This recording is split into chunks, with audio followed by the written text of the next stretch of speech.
preserve, protect and defend the Constitution of Islamic Republic of Pakistan. I will do right to all manner of people according to law, without fear or favor, affection or ill will. May Allah Almighty help and guide me. Ameen. Chief justice Yahya Afridi ने हल्फ उठा लिया। ऐवान सदर में हल्फ बर्दारी की तकरीब हुई। सदर आसिफ अली जरदारी ने सुप्रीम कोर्ट के 30वें चीफ जस्टिस से हल्फ लिया। तकरीब में वज़ीर आज़म शहबाज शरीफ, चेयरमैन सेनेट यूसुफ रज़ा गिलानी, सुप्रीम कोर्ट के जजेस, पार्लियामेंटेरियंस, तीनों मुसल्लह फ़ौज के सरबराहान, साबिक जजेस, अटॉर्नी जनरल, गवर्नर्स और वज़राए आला ने शिरकत की।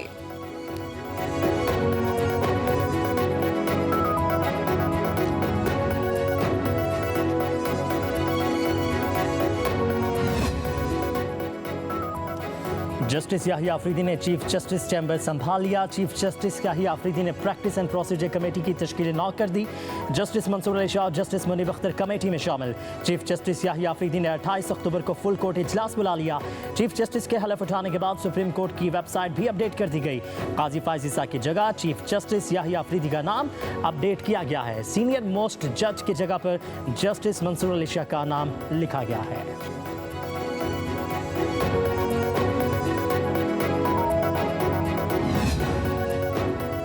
आसिफ अली जरदारी से वज़ीर आज़म शहबाज शरीफ की मुलाकात। मुल्की सूरत हाल, अमन व अमान, मुआशी सूरत हाल पर मुशावरत। मुल्की तरक्की के लिए कोशिशें तेज़ करने के अज़म का अयादा।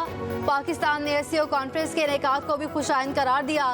उधर वज़ीर आज़म शहबाज शरीफ की नए चीफ जस्टिस याहिया आफरीदी को मुबारकबाद। कहा चीफ जस्टिस याहिया आफरीदी का तजुर्बा, इल्म और फ़हमे कानून पर अमल दरामद को मजबूत करने में अदलिया की मदद करेगा। नए चीफ जस्टिस की क़यादत में अदलिया पाकिस्तान के अवाम को इंसाफ की फराहमी जारी रखेगी। वज़ीर आज़म का जस्टिस याहिया आफरीदी के कामयाब दौर के लिए नेक ख्वाहिशात का इजहार।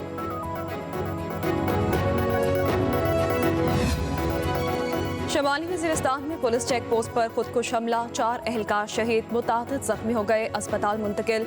शहादतों में इजाफे का खदशा, सिक्योरिटी फोर्सेस ने इलाके को घेरे में ले लिया है। वज़ीर दाखिला मोहसिन नकवी की खुदकुश हमले की मजम्मत, शहीद पुलिस एहलकारों की कुर्बानी को खराज अकीदत पेश।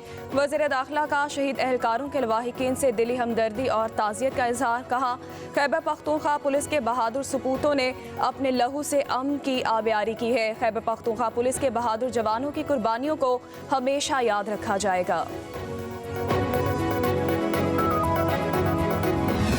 अच्छे भले तरक्की करते आगे बढ़ते पाकिस्तान को एक साजिश का कार किया गया। इस्टेब्लिशमेंट के साथ साथ जुडिशरी का भी एक नुमाया रोल था।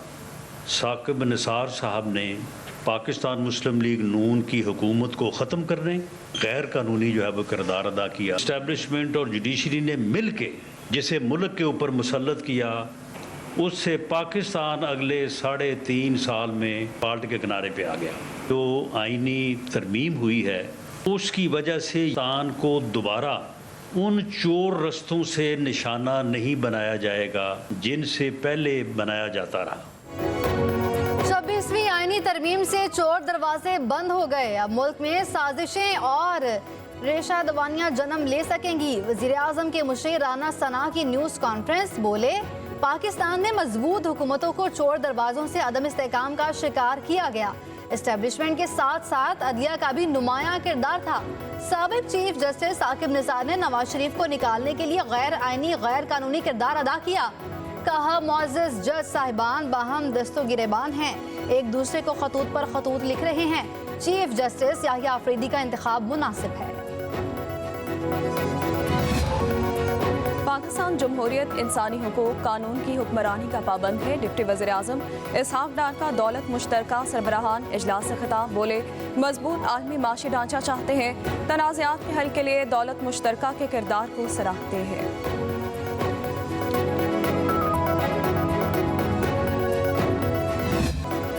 इस्लामाबाद में संगजानी के मुकाम पर कैदी वैन पर हमले का मुकदमा दर्ज। दहशतगर्दी की दफात भी शामिल की गई। मुकदमा 82 कैदी और हमला आवरों के खिलाफ दर्ज किया गया है। FIR के मतन के मुताबिक टूल प्लाजा के करीब 35 से 40 मुसल्लह अफराद ने फायरिंग की और लाठियों से हमला किया। हिरासत में मुलजिमान को कैदी वैन से आज़ाद करवा दिया गया। हमले में पुलिस एहलकार भी जख्मी हुए।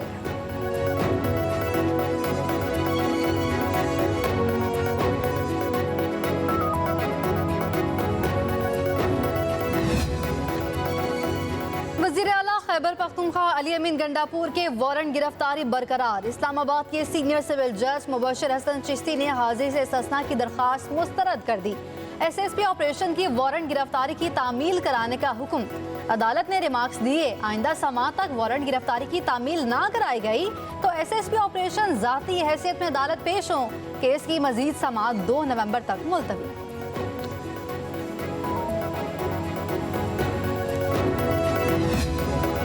बुशरा बीबी की रिहाई वज़ीर आला खैबर पख्तूनख्वा अली अमीन गंडापुर की कोशिशों से हुई। असल कहानी सामने आ गई। ज़राए के मुताबिक अली अमीन गंडापुर ने 5 अक्टूबर का एहतजाज खत्म करके बुशरा बीबी की रिहाई की कमिटमेंट ली।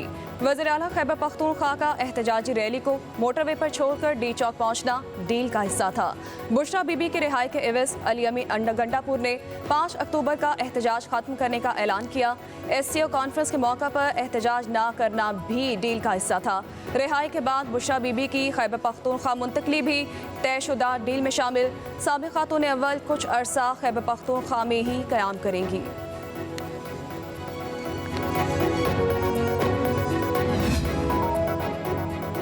बुशरा बीबी की रिहाई किसी डील का नतीजा नहीं। बैरिस्टर गोहर का कहना है साबिक़ खातून अव्वल के तमाम केसेस खत्म हो चुके हैं, मुकदमात का सामना किया है। बुशरा बीबी को रिलीफ अदालत से मिला है, किसी और से नहीं। ट्रायल कोर्ट ने बुशरा बीबी की जमानत मुस्तरद कर दी थी। हमने इसे इस्लामाबाद हाई कोर्ट में चैलेंज किया था।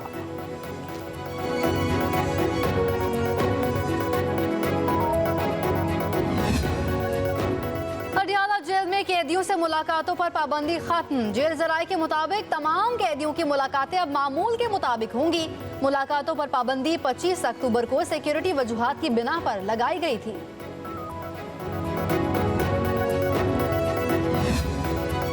वज़ीर आला पंजाब मरीम नवाज का नवंबर के पहले हफ्ते में लंदन जाने का प्लान। ज़राए के मुताबिक 6 से 7 नवंबर के दौरान रवाना होंगी। मरीम नवाज की लंदन में अहम सियासी मुलाकातें भी मुतवक्के। नवाज शरीफ के हमरा अमरीका का दौरा भी करेंगी।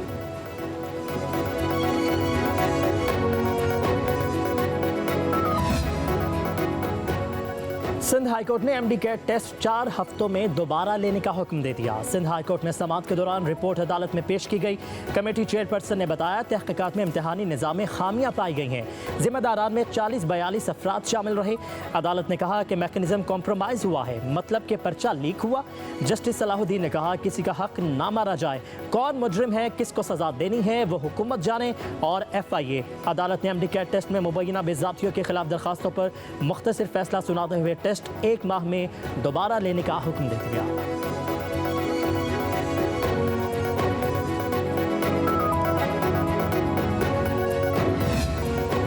पाकिस्तान अमनो अमान सलामती के हवाले से तीसरा बदतरीन मुल्क। रूल ऑफ लॉ इंडेक्स में पाकिस्तान दुनिया में 142 में से 129 नंबर पर पहुंच गया।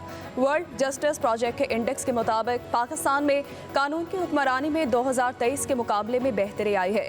दीवानी, फौजदारी इंसाफ, बुनियादी हुकूक, हुकूमत, करप्शन, रेगुलेटरी नफाज और निज़ाम ज़ब्त और सिक्योरिटी के शोबों में पाकिस्तान की कारकर्दगी अब भी ख़राब है। 2023 में कानून की हुक्मरानी के इंडेक्स में पाकिस्तान का दर्जा 142 ममालिक में 130वां था। अमनो अमान और सिक्योरिटी के लिहाज से सिर्फ माली और नाइजीरिया पाकिस्तान से नीचे। वर्ल्ड जस्टिस प्रोजेक्ट का रूल ऑफ लॉ इंडेक्स मुल्क के निज़ाम इंसाफ के साथ तर्ज हुक्मरानी के लिए भी एक संगीन चार्जशीट। आज़ाद कश्मीर रेजिमेंट के बहादुर सपूत नाइक सैफ अली जंजुआ हलाल कश्मीर का 76वां योम शहादत। सैफ अली जंजुआ शहीद के मज़ार पर खुसूसी तकरीब। फौजी दस्ते की शहीद को सलामी, मसाजिद में कुरान ख़वानी। शहीद के दर्जात की बुलंदी के लिए खुसूसी दुआएं। नाइक सैफ अली जंजुआ शहीद ने 1948 में पाक भारत जंग में बहादुरी से पोस्ट का दिफा किया।